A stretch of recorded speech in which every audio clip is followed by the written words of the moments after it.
The low grade is a result of the challenges we faced with the home. Our client is an independent, adventurous and well-travelled woman living in coastal Victoria, with this her city crash pad. Her adult children are both actors living overseas, and wanting to accommodate them better when they come and stay, a renovation was desperately needed. And with a new grandchild arriving, there was a renewed sense of urgency to provide a base for her family.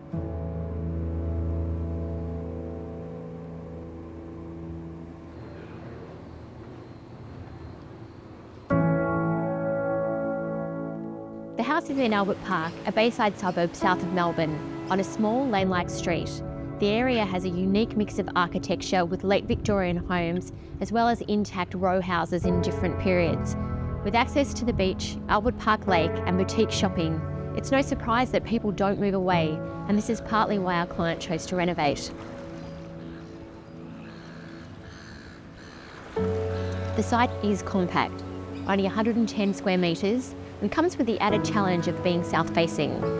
The original house was a single-bedroom cottage with a tiny living room and a corridor that opened up to a one-room kitchen dining space and a small deck at the rear.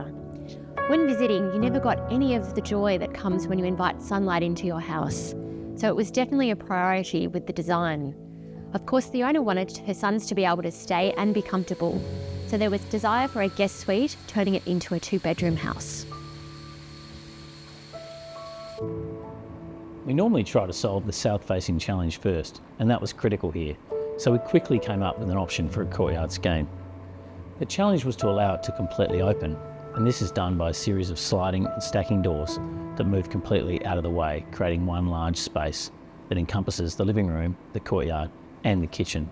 Just one beautifully generous space, which is particularly effective when the owner is entertaining, and luxurious when they are home alone.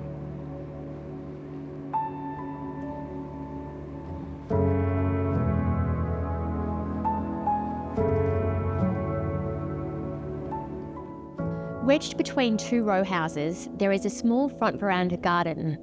You enter the home, and to your right is the original bedroom of the cottage, with a new guest bathroom.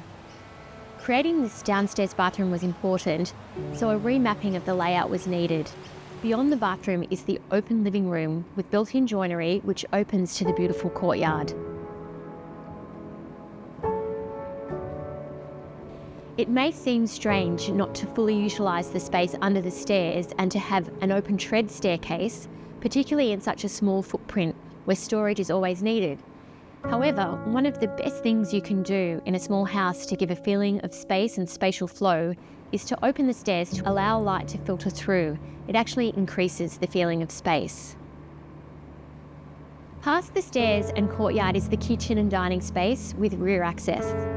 Although compact, nothing has been compromised in the design of the kitchen, with plenty of storage and modern appliances.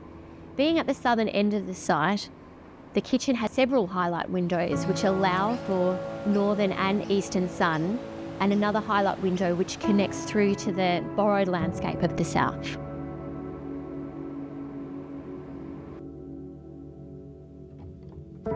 Upstairs is the client's retreat with their bedroom and ensuite, as well as a small balcony.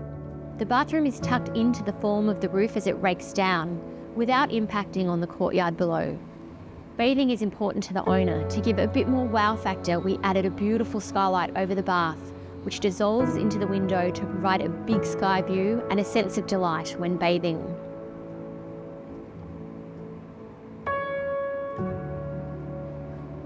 With tight heritage controls, the upstairs was challenging.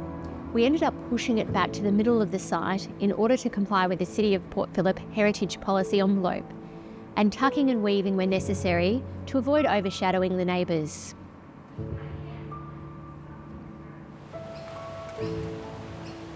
The client was very open to material choices. There were, of course, some clear budget constraints that we had to work within, and as always, sustainability of materials and structure was a key consideration.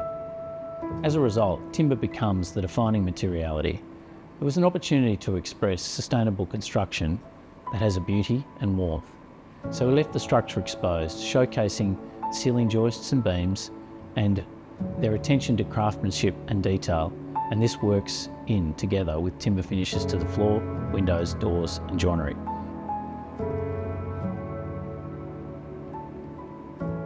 The space is expanded by the mirrored stainless steel splashback, which harmonises beautifully with the timber tones. Externally, bare stone, which is a fibre cement sheet cladding, provided that mix of longevity that the client was searching for, especially as it doesn't require painting or coating maintenance over the long term. Timber lining boards externally pick up on the timber theme and were a way to connect the interior materiality to the exterior materiality. These two materials also work really well with the landscaping elements.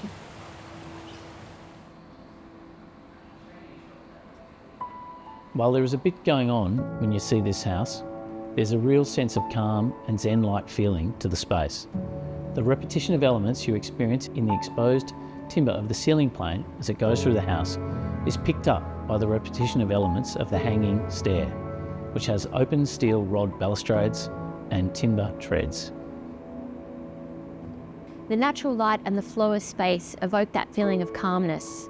By separating the living room via the courtyard to the kitchen at the rear, a beautiful light comes in, and when combined with a reduced, strong timber materiality, opening up into a single lounge space, it all makes for a generous and beautiful place to live.